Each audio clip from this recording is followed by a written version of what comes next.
Okay, I want to give you some behind the scenes on a strategy that I'm implementing with two clients right now. And I basically want to walk you through my thought process, the original problem, and the solution that we are coming up with to kind of mitigate the issue.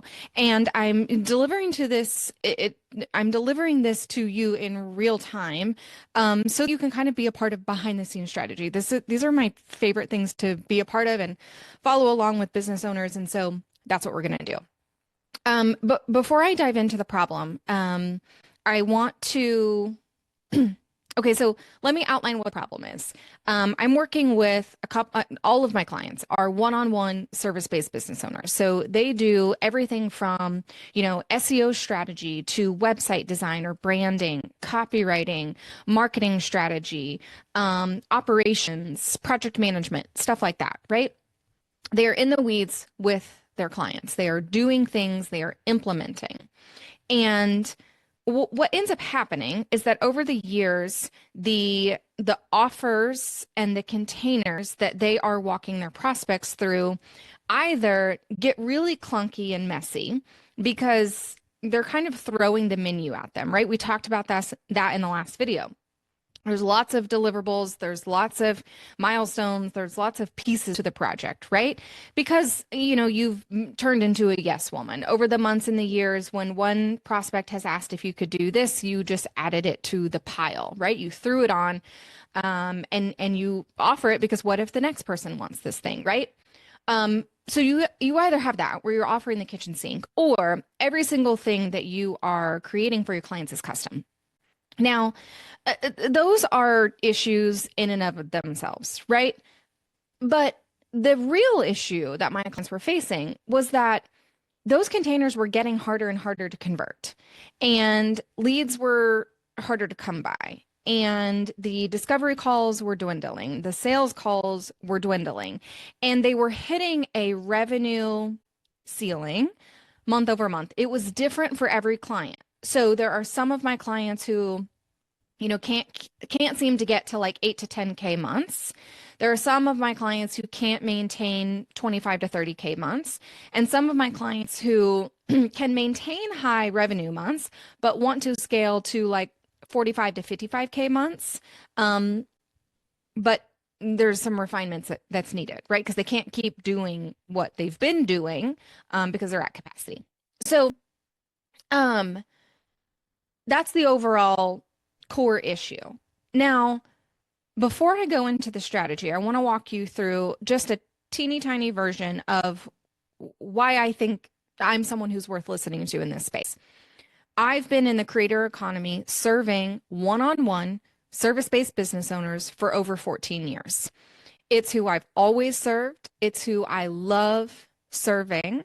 Specifically women-led agencies or service-based businesses. And when I say agencies, I mean micro, like 3 or less, 5 or less team members, typically solopreneurs, okay? But in the done for you service space. So I have served, photographers, wedding planners, designers, copywriters, strategists, all of it, all right? In my career, I have worked one-on-one and created, memberships, templates, courses, programs, everything, and have actually served over 30,000 paying customers, which is insane, insane. And I have worked with, I could confidently say, really deeply with hundreds of service providers. And so what that means is that I've had a really unique perspective in being able to look behind the scenes as to not only what works for service-based business owners, but what works when we need to pivot. What works when the economy gets funky, when the market's a little weird, when budgets are constricted. What works based on the climate of the business space and the world in general, right? I've been through, a pandemic and a recession and whatever that is going on right now, done it all. And what I know to be true, because you only know this when you are in business for years and years and years and years, is that everything is cyclical. Everything. We might not know when exactly it will come back. or how it will look when it does come back. But every marketing strategy, sales strategy, offer strategy, pricing strategy, all of it comes back. Okay. So just know that. Know that. All right. Okay. So if the problem is we're not able to convert as much, we feel like, I've been calling them Franken offers, right? We're stitching together all of these deliverables to create this monster of an offer, and it's too beefy, it's too big, it's too scary to convert, right? It's working against us. So what do we do to refine that? Well, I'm working with two of my clients right now, and we're doing a really deep dive offer refinement strategy. And I've been doing this based on what I have seen to work in my own business. This is typically how I like to teach. I do deep dive research and learning. I love learning about something, about a technique, a strategy, whatever. I implement it within my own business and I roll it out over weeks and months. Some of these strategies take hold like wildfire, and I'm really quick to turn around and talk about it. Some of them unfold over a course of a couple of months, and some are, year-long pivots and shifts. And so there's lots of experimenting always going on behind the scenes. But a thing that I'm going through now, and I want to walk you through live, is the concept of taking those Frankenstein offers, the convoluted monsters that we make, and having a conversation with you to really pick apart what is the one thing within that Franken offer that you love doing, that gets incredible results and lights you up. That's it, right? And so because it's nearly impossible to see the forest through the trees, sometimes it takes a third party person to come in who's unbiased about your business, who's looking at it, who's asking you the right question. And so I was on a call last week, I think, and it was like 36 minutes in. We're having this conversation, and originally I thought our strategy would go one way, that it would fit a container that I've put clients through before. Here's what we're going to do next. Here's how this is going to look. But in this conversation, I was hearing different opportunities for what would actually work for this client. Not necessarily that I'm drastically changing the container, but that I needed to drastically change her containers and what was inside her business, and where we needed to kind of press pause and slow down to refine before we picked up our original game plan. Okay. And so what that's looking like is an intense offer refinement. I'm listening for the things that light you up, that are easy to sell, that get really good results, right? And of all of the things that she was listing and talking about, I do this and I also do this. The package includes this and I can do this, but my capacity for these specific things is lower. And we were kind of like getting into the weeds with all of it. And that's what's necessary, right? There was one specific offer that was not related to her overall brand vibe, right? And I said, wait, you like slid this kind of thing in. Are you doing this for clients right now? She said, yeah. I said, how many people have you done this container for? She was like, oh, like 3 or 4. I said, what are the results of that? And she started talking about the results. And I said, okay, wait, so what are you actually doing in this container? And she started talking, and I'm asking more questions and I'm diving deeper. And it was like immediately this like spotlight got shown on that particular thing that she was ignoring, that she was offering as a back end offer. So she would get clients in through her Franken offer, right? She would get in their business and then she would say, oh, also, it looks like you could use these services. Do you want to add this on? And they would say yes or no. Now, I'm proposing that we completely flip the script. So instead of outward marketing the Franken offer and the category of services that those fall under, I'm proposing we go all in on this backdoor offer that's lighting her up. I mean, she like on the screen was like, oh, yes, like I love this offer. It's so exciting. Here's why I believe in it. Here's why I'm passionate about it, right? Here's what it's doing for people. Gets great results, is easy to deliver, and it lights her up. It's the thing that is closest to being able to be productized And that is the number one thing that I'm wanting service providers to be on the lookout for of what can we productize. I wish more people would treat their business as something that they're eventually going to sell, even if you aren't going to. That's a conversation for another day. So what now is unfolding is I completely reworked her offer suite with the focus, the core focus of this specific outcome, the specific result, and kind of niche new category that she's falling under, right?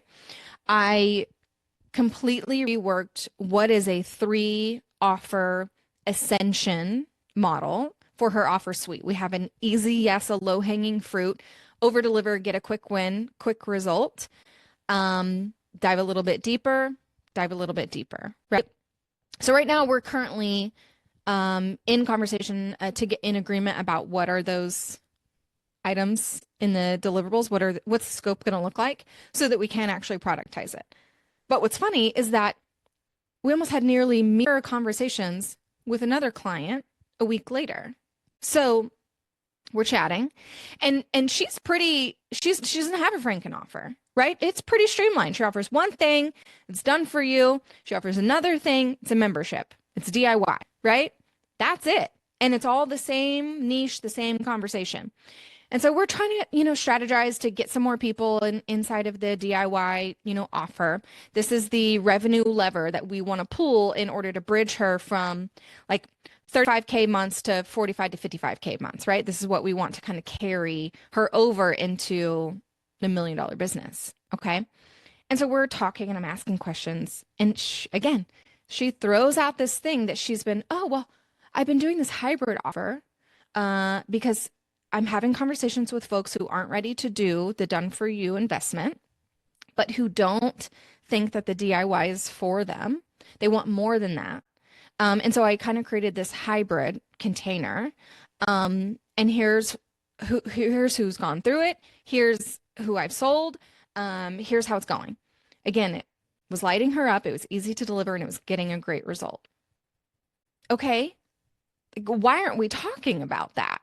Why aren't we creating content around that and sharing it and getting people in that container?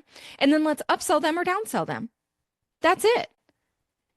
So today I've been rewriting, offer descriptions and redesigning offer suites and naming things, which is one of my favorite things to do. And ultimately rewriting entire sales pages that walk people through the offer suite and the ascension model ultimately that we're creating. And so my kind of request for you is to start to think about, is there this backdoor hidden, oh yeah, I've been doing this, that you're not giving enough credit, that you could be implementing as an easy yes offer, that you could be designing a little bit clearer, more concise ascension model offer suite within your services? Can we eliminate the bloated Franken offer that's been accidentally created over the last few months or years and really, really refine? And what would that look like?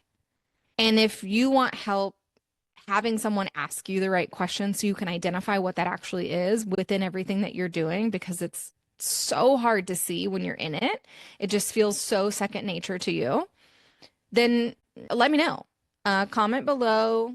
Hit me up on Instagram. There's a link below to schedule a free 15-minute clarity call with me. I'm just going to ask you a bunch of questions.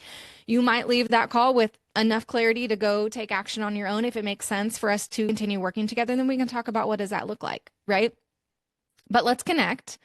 Let's identify what is this thing that's hidden, that's secret, and let's bring it out into the light. And what could that look like and what could it mean for your business? My theory is that we're going to be able to refine our messaging even more and really call out the people who need this result and get more leads into the easy, yes, low hanging fruit offer, and ultimately increase our LTV by getting people to either upsell or downsell, and which increases our MRR.